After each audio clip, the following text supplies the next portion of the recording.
ভোলা চাচার নাম আমি খুব শুনতাম ছোটোবেলায়, যে স্কুল জীবনে বৃষ্টি হলে আমরা বল নিয়ে এদিকে ছুটে আসতাম ভোলার বিল। ওনার সাথে আমার কখনোই দেখা হয়নি এবং কথা হয়নি। প্রচণ্ড ভয় করতাম মানুষটাকে এবং সেই সঙ্গে শ্রদ্ধাবোধ ছিল তার প্রতি। 2006 সালে 4 দিন ধরে বৃষ্টি হচ্ছে রংপুরে। বেনজির সাদা নিয়ে আমার বাসার সামনে যে হাজি, মানে ওনার ছোট ছেলে, বলল যে বাবা আব্বা আপনাকে দেখা করতে বলছে। আমার তখন থেকে বুকে ধরপড় শুরু করলো, চাচা আমাকে কেন দেখা করতে, তার সাথে আমি জীবনে কোনোদিন কথা বলিনি। এখানে তার বসার একটা ব্যবস্থা ছিল, অফিস ঘর ছিল। আমি চলে আসলাম মোটরসাইকেল নিয়ে আমার বন্ধু একজনকে নিয়ে। প্রথম দেখা, প্রথম কথা, তার সাথে বেশ কিছুক্ষণ কথা হলো। আমি খালি মাথায় খেয়ালাম যে মানুষটাকে এত ভয় লাগতো, কিন্তু আজকে কেন লাগে না। সে একদম নিজের ছেলের মতো আমাকে দেখে নিল।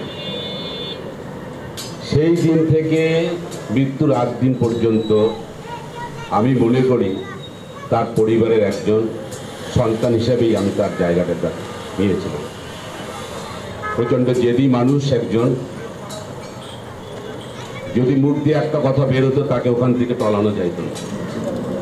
আমি দেখছি যে তাকে যদি বোঝানো যায় সেখান থেকে সে সরে আসতেন। তার অনেক স্বপ্ন ছিল, স্বপ্নের গল্পগুলো আমাকে বসে বসে এখানে বলতো যে আমি এটা করতে চাই। বিশেষ করে শিক্ষা প্রতিষ্ঠানের ক্ষেত্রে তার ভীষণ দুর্বলতা। সমাজসেবা করতে চাইতেন, তার হোমিওপ্যাথির দোকান ছিলেন। এবং করোনার সময় আমি একদিনই দেখছি যে কয়েক ট্রাক মালামাল নিয়ে এসে সে 3000-এর উপরে পরিবারের মধ্যে। আমি বললাম চাচা এতগুলো করে দিচ্ছেন কেন? তো 1 মাস যেন ওরা বসে খেতে পারে। তার মুখ দিয়ে যেটা বললো, আমি বললাম আপনি একটু কম করে দরকার পড়লে আরও বেশি লোককে দেন। তো বললো যে না, তুমি এটাই করো। সে ট্রাকে ট্রাকে চাল ডাল সব নিয়ে এসে 1 মাস ব্যাপী তাদেরকে খাওয়ার ব্যবস্থা করছে। রংপুর শহরে কিন্তু আরও অনেক মানুষ আছেন, কিন্তু উনি মনটা যে আছে সেটা দেখার মতো সৌভাগ্য আমার হয়েছে। প্রচণ্ড ভালো একটা মানুষ। তার স্বপ্ন ছিল এখানে মিয়া বাজার করা। আমি বললাম, আমাকে বলছিল যে মিয়া বাজার কেন? তার বাবার নামের নামকরণ অনুসারে মিয়া নাম রাখতে চাইছিল। আমি বললাম আপনার নাম রাখেন? না, আমার নাম রাখবো না।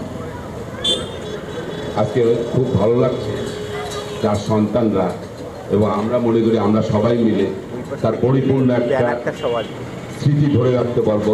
ভোলা মিয়ার বাজার। সবাই ওনার জন্য দোয়া করবেন। প্রচণ্ড ভালো একটা মানুষ ছিলেন। আমি বলেছি একটু আগে, প্রথমেই বলছি যে আমার বাবার পরে তাকে আমি সম্মান করি। তার আত্মার মাগফিরাত কামনা করি। একটা পরিচয় দেওয়ার মতো জায়গা হয়েছে যে আমরা যদি কখনো বলি যে মাই ট্রেডার যাবো কোথায়, জিএল রায়ের। জিএল রায়ের তো সেই জাহাজ কোম্পানি থেকে 7 মাথা পর্যন্ত, তখন বলতে হয়তো হয় শ্মশানের কথা, তা নয় পাট গবেষণাগারের কথা। আশা করি এই দুঃখটা ঘুচবে আমাদের। আমরা এখন থেকে ভোলা মিয়ার বাজার হিসাবে পরিচিত হব এই জায়গাটা। ধন্যবাদ সবাইকে। সবাই ভালো থাকবেন। সবার সুস্বাস্থ্য মঙ্গল কামনা করছি।